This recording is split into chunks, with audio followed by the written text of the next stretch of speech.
Olá!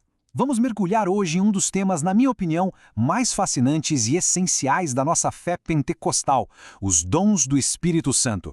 A gente vai explorar o que eles são, como é que eles se manifestam e, principalmente, por que são tão importantes para a vida da igreja. Vamos nessa? Olha, para começar, é fundamental a gente ter uma coisa em mente: o propósito dos dons. Eles não são de jeito nenhum para exibição pessoal, sabe? São capacitações sobrenaturais mesmo, presentes de Deus, com um objetivo muito claro: fortalecer a comunidade, a igreja e ser um testemunho vivo para o mundo. Para organizar bem o nosso estudo, a gente vai seguir essa estrutura aqui. Primeiro, o fundamento, depois vamos passar pelas três categorias principais de dons, os de revelação, os de poder e os de expressão, e por fim, vamos fechar falando da importância prática de tudo isso. Tudo bem, então, vamos começar pelo começo, como tem que ser. Para a gente entender de verdade os dons, a gente precisa olhar para a origem deles, para o que a Bíblia nos ensina sobre seu fundamento. A própria palavra dom já nos dá uma pista enorme. Ela vem lá do grego carisma, que por sua vez vem de charis, que significa graça. O que isso quer dizer? Que os dons não são talentos que a gente nasce com eles. Não, eles são manifestações da graça de Deus. Presentes que Ele nos dá de graça. E olha, essa ideia de Deus capacitando o povo dele não começou no Novo Testamento, não. A gente vê isso na Bíblia inteira. Pense em Moisés, liderando uma nação com poder sobrenatural. Ou Elias, enfrentando os profetas de Baal com milagres. E Davi, um homem que recebeu uma unção especial para compor, para adorar. Isso mostra que Deus sempre equipou seu povo.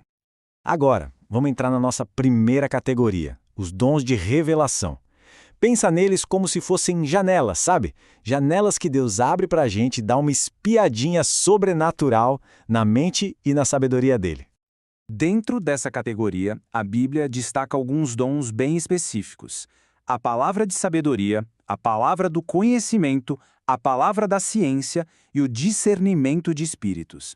Vamos dar uma olhada no que cada um faz? Esse quadro resume bem.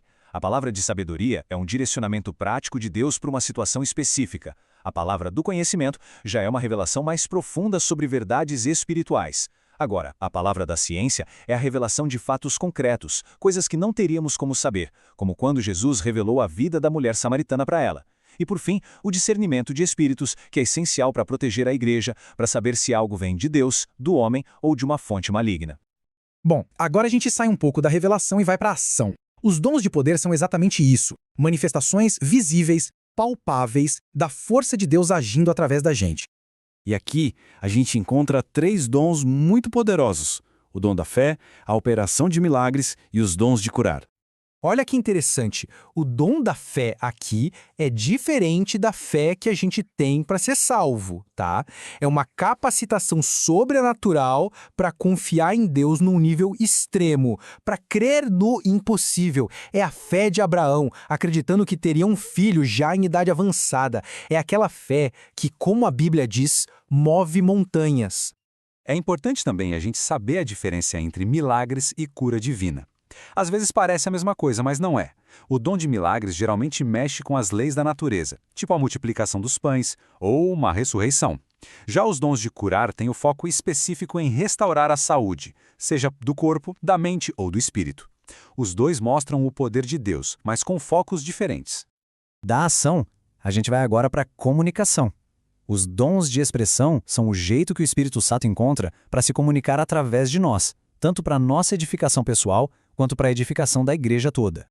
E aqui a gente tem uma dupla dinâmica. O falar em línguas é, antes de tudo, uma linguagem de oração, uma conexão direta com Deus que fortalece a gente por dentro. Agora, quando ele é usado no culto, em público, ele precisa vir acompanhado do segundo dom, a interpretação. Aí sim, juntos, eles trazem uma mensagem que todo mundo entende e que edifica a igreja. E para não restar dúvida da importância disso, o apóstolo Paulo foi super direto. Esse versículo é uma ordem clara. Não é para proibir, mas para buscar os dons com vontade, com zelo e usar com ordem. Isso mostra o quanto esses dons continuam sendo legítimos e necessários para a igreja. Isso tudo nos leva à nossa última parte. A gente já entendeu o que são os dons, mas a pergunta que fica é: e daí? Qual é o propósito prático deles na igreja hoje?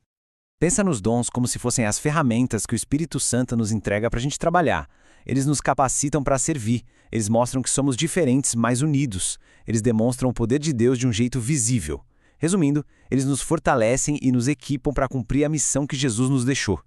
E este versículo aqui amarra tudo de uma forma perfeita. A manifestação do Espírito não acontece por acaso. Ela tem uma intenção. É dada a cada um de nós, visando a um fim proveitoso, ou seja, para o bem de todo mundo, para o benefício do corpo todo.